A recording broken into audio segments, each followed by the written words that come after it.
So as you may already know, the LSAT exam has recently switched to a completely online format.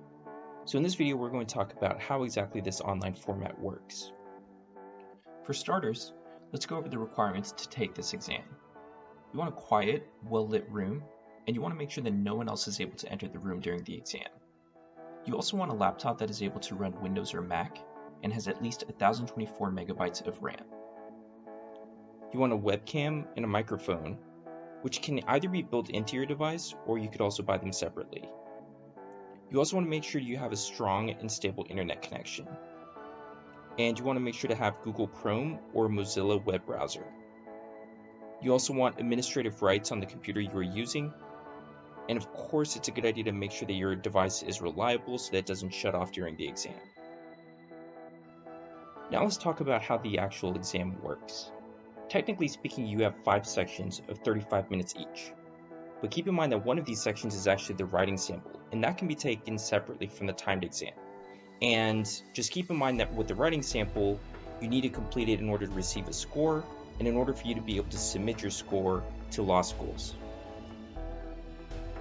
It's also worth noting that the writing sample is not graded, so I would recommend focusing most of your time on the multiple choice portion of the exam. The multiple choice exam is comprised of 4 sections and each is 35 minutes long, unless you have accommodations. Of these sections, 3 are scored and consist of 1 logical reasoning, 1 logic games or analytical reasoning section, and 1 reading comprehension section. The 4th section is experimental and does not count towards your overall score. The experimental can be any one of the 3 section types.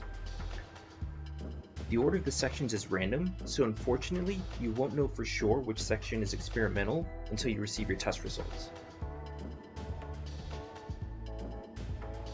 After the first 2 sections, you get a 10-minute break where you can use the restroom, eat, and stretch, but you cannot use electronic devices unless you have accommodations. It's important that you do not discuss the test with anyone else during this time as well.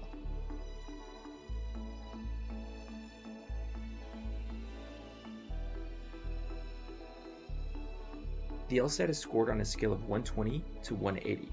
Keep in mind there is no penalty for guessing, so if you start to run out of time, I would recommend guessing so that you at least have a chance of getting some more answers correct. Even with guessing, there's a strategy. Don't just pick random letters.